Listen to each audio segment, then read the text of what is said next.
Hello, I'm here again for another solo episode that is a follow-up to my interview episode with Dr. Jen Sylvester that aired this past Wednesday.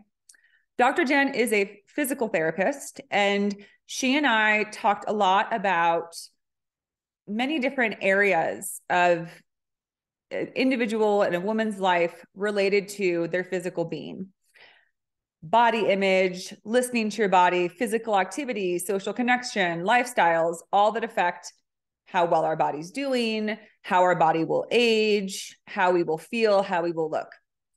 Interestingly, when I went back and reviewed the topics and edited the episode, I realized that even though she is a physical therapist, a lot of what we're talking about was not focusing too much on the physical and recognizing more the emotional and mental impact that our day-to-day lifestyle, actions, activity, conduct, how those things impact us. So we were looking more really at the internal versus the physical, which is kind of a theme for my show, is what's really actually happening for our wellness, for our well-being, based on what we're engaging in, what we're focused on, how we live our lives, how we conduct ourselves. So what interests me is that, so for one, we talked a little bit about body image, and I've spoken to this on my episodes around body image and eating disorders, which is when we're thinking about how we are, what our diet is, how we are eating, what we're consuming, how do you make that shift from doing it based on a motivation of how will I look versus how will I feel? How will this impact my health? And again, that is kind of seen in each area that I talked about with Dr. Jen. So that's why I kind of wanted to break it down and explore it further. So with body image, Jen and I talked about how so often when we jump on a new diet or a new workout routine or regiment or program, we're mostly thinking about quick results, impressive results. There's nothing wrong with that, right? I'm a big believer there's nothing inherently wrong with wanting to look your best and feel your best. The question is this: the underlying repercussions that come with anything, with diet change or activity changes, is this sustainable? That's a huge question. Most diets and most workout programs are not sustainable. That's why we have all these jokes about how people start these New Year resolutions. You know, we kick off the new year and we're like, I'm going to go to the gym 6 days a week for an hour. I'm going to run 10 miles a day. I'm going to eat only fruits and vegetables and lean proteins. And then we realize, oh, I don't want to do that every day. Sometimes I want to go and eat out with my friends. Sometimes I want to splurge. Sometimes I want desserts. Sometimes I'm too tired to go to the gym. If I go to the gym every day, I'm exhausted. My body starts breaking down. So that's another thing Jen and I talked about, was we might have all these lofty ideas and goals, but are we listening to our body regarding those goals, right? Jen and I spoke to people who like to do intense sports, right? Like running marathons or maybe, skiing or mountain climbing. All fantastic. But we have to ask, is our body agreeable to these activities? Because some people just have bodies that aren't made for this. Jen speaks to how she tried to be a runner and pushed her body, and she kept getting the same inflammation and repercussions in her body. So it's not to say that people can't explore these things or do them, but the body is often the collateral to our pursuits, right? It takes the collateral damage, which is, we say, I don't care what my body type is. I don't care what diet is best for me personally, which there's a whole movement, right, around sort of, I don't know if the word is holistic eating, but like eating for your unique body and chemistry, right? That's why now they do a lot of food allergy tests to see, what things are just not compatible with your body. What things do you have allergens to or reactions to? What causes inflammation, right? Inflammation is a huge problem.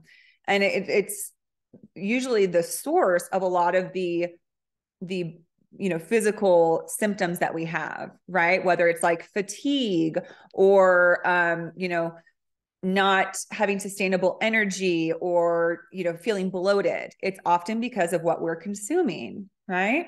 But again, we very commonly will push down what our body is telling us, kind of like, just go along with this. Don't worry. But our body is part of our being. It's the most loyal servant we'll ever have. It will go to the ends of the earth to keep us alive and keep us going. If you stop for a second to think about how hard our body is working 24 hours a day, it is literally like an entire factory of the most intricate sustaining actions that you can imagine. I mean, from your blood vessels, your bloodstream, your breathing, and your muscles and your tendons, and everything is just working to keep you functioning. And it will go as hard as you want it to, but you just have to ask, do I want to push my body that hard? So I just wanted to speak to this because I know I've been there. When I was deep in an eating disorder, I would try to work out 2 hours a day. Sometimes I try to go like 5 hours a day if I'd had a bad binge. I mean, I was not well. I was not treating myself well. I was not treating my body well. I was not well emotionally or mentally. All I could think about was that goal, right? Don't gain weight, lose this weight, get thinner, thinner, thinner. That was my mindset at the time. And, I was in my teens and 20s. So you feel like you're invincible, right? But you're not. And the things that we do to our bodies in our teens and 20s will show up often later on in life, right? They can manifest as early arthritis or, different joint pains and problems in your body. So this is not meant to be like a threat or anything. It's just a conversation, right? A discussion around why is it important to see someone like a physical therapist? Why is it important to be mindful of what our body is telling us and how we treat our bodies, and then how to respond to it, right? So that was the other part, is we talked about listening to your body. So in terms of, let's say we try this new workout routine, maybe we look at people who are doing a lot of strength training. Strength training is amazing, right? It's so good for your body. A lot of studies are showing now that the more strength training you do, the lower your risk of Alzheimer's, because it just generates so much energy throughout your body, fresh oxygen, fresh blood flow, because your muscles are, such a powerful system throughout your body, and they help all the functioning. So strength training is great, but if we're trying to push ourselves like we see other people doing, this intensity, this, deadlifting stuff, and I don't know all the terms. I'm clearly not a weightlifter yet.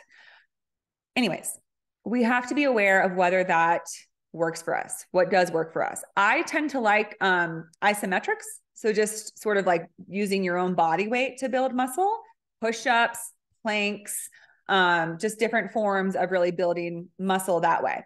But weightlifting can be incredible, But listen to your body. If you start having a hard time walking around, I mean, of course, there's going to be some muscle fatigue and soreness. That's natural. That's, when you're weightlifting, you're literally ripping your muscles so they can rebuild stronger. But it could be injurious. It could be problematic. So listening, if you try to push yourself to be a long distance runner, but your body just doesn't seem to like it and is continuously getting injuries, it's important to look at that. Then there's also, the idea around aging and social connection that I wanted to get into. So aside from body image and listening to your body, that's like one realm of it. That's like trying to determine what is my best workout and diet that's most conducive to me in the long term. And then what is the long term? Well, long term is also impacted by your day-to-day lifestyle, right? It's not just how you work out and eat. It's also how you live day to day. Jen and I talked about like our posture and how we sit and how we're, moving around the world in our lives, because that is impactful as well. Everything from like your posture, like where your neck is. If you go to see someone like a physical therapist, they will point out that sometimes we carry our head a little bit forward and it causes like a hunch in our back, and we need to, keeping your shoulders back. All these things helps keep our body in alignment, which impacts how we walk. How we walk is a huge part of how our body is feeling and functioning. So all of these, even though it's a lot to think about, are important because what you do every day adds up towards how you feel in the long term. And again, we kind of closed talking about aging well. That's a big part of physical therapy is like, hey, I know this isn't that much fun to have to get to the nitty gritty of like your posture and your movement and the best exercise for you and, you know, using different muscles and such. However, it has a big impact on how we're going to end up when we're in our elderly years. And we all want to age well, right? We all want to be that 70-year-old that's still kicking and on the dance floor at the wedding. I know I do. But I think we all want to feel our best as long as possible. Of course, a no-brainer is avoiding the big things that we know are carcinogens and not good for our body, right? Of course, there's smoking, stuff like that. Again, not to be like this isn't meant to be a judgment, whatever your lifestyle, that's yours, but just recognize that every action has consequences and repercussions. They can be more positive consequences, more positive results, right? Which is that when you eat a healthier diet with more nutrients and vitamins, then your body is going to be aging well. You get a lot of antioxidants, right, in your food. Things like berries and leafy greens are really good for your skin, for your hair, for all of that stuff.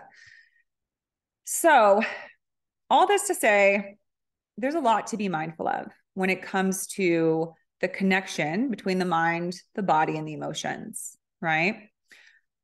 It's important to treat ourselves well. And as a multifaceted person, it's not just one area, right? Also, it's important to almost think of the way that we act and the person that we are as like a partnership, right? You know, like that desire again to like go out and do a super strenuous workout routine. That's sort of your aspirations, but your aspirational self has to check in with your actual self, right? Which is like, hey, does this work for my body? Does this work for me mentally? Does this work for me emotionally? You know, if I'm working out an hour a day, I exhaust myself. I find that I'm sore and tired all the time, that I start losing interest in what I'm doing. You know, I find myself wanting to skip workouts, then maybe it's not the right fit. We want to engage in physical activity that brings us joy on a regular basis, continuously, right? Not something that we, you know, shoot off and, you know, at first we're all gung-ho and enthusiastic about it, but then we're like, I don't think I can sustain this. Same with eating, as I was saying at the beginning. So we want to have that conversation of, this is what I'd love to do. Are you on board, body? Are you on board, brain? My mental health, will it follow along? And if the answer is no, or if we discover that the answer is no, it's important to listen, because when we push it, that's when it gets to an abuse of our body, right? An overuse, an overextension of ourselves towards a greater gain that we think we really want. And it doesn't mean it's not for us or that we can't have it. But again, just having that awareness around, is this a good fit for me? Is this contributing to my longevity, towards my graceful aging, towards health next year in later life, right? And again, back to, you know, the diet and exercise thing. Another thing that Jen and I talked about is that the most powerful thing is the thing you can do consistently every day. And I shared with Jen that I have things every day that I make sure I incorporate in my diet and in my workout, which is again, like isometrics, like making sure I do push-ups and planks every day and squats, no exception. And that I always have fruits and vegetables and some other nutrients and antioxidants daily. Because then even if, let's say that I'm, going to go out and have a big old celebratory feast, I know that I still already got my vitamins and my nutrients in the morning. And not to say that's like a cure-all, but it's just good to have consistency. If you do push-ups every single day for 5 years, you're going to end up with a higher baseline of strength than if you, again, take off and do like 2 months of heavy training and then get injured and are kind of scared away from strength training at all. So the answer as always, is somewhat moderation, right? Like moderating to a point to something that is sustainable. So I guess even more important than the word moderation is sustainability, longevity for your health of mind, body, and soul, and recognizing that we can't, separate one from the other, and making sure that it's aligned with our values. Because, I talk a lot in my show about how people seek things externally, right? For validation, for approval, to be labeled successful. So we're like, oh, I need to achieve this physical feat because then I'll be worthy and valuable. But I mean, it's fascinating. If you listen to some of the documentaries that they've done on Olympic champions, they will say that they were so lost and depressed post gold medal, post fame and glory, because that wasn't them. That was their physical feat. That was their physical achievement. But we are not our physical self. We work in cohesion. So when you move with your soul, with your body, with your mind, and you achieve great things, you're going to feel fulfilled on all levels. But when it's only about your body and trying to prove something, once it's done, you realize it wasn't anything. It was just a physical feat. Without that emotional fulfillment, without that emotional connection, collaboration with what you're doing physically, it doesn't mean a lot. So just offering this because this is what got kind of going in my brain after that episode. It got me kind of thinking about, what would my big achievement be? What are the things that I'd like to, grow into and stretch into in terms of physical exploration and achievements that are aligned with me that can be sustainable? I hope that's helpful for you as well to begin thinking about. And I offer to you that if you find yourself in a place of confusion around what's best for my body, or if you're wondering, is what I'm doing healthy? Is this in a safe place? I have several episodes related to eating, body, health. And you can also contact me directly, as this is the work I do through therapy and coaching. My website is womenwaken.com. My email is whitney@womenwaken.com. And also I'd just be happy to talk, and I would love to know what you'd like to hear more about in future solo episodes, if you liked this or if you'd rather hear something else. So best wishes to all of you. Take care.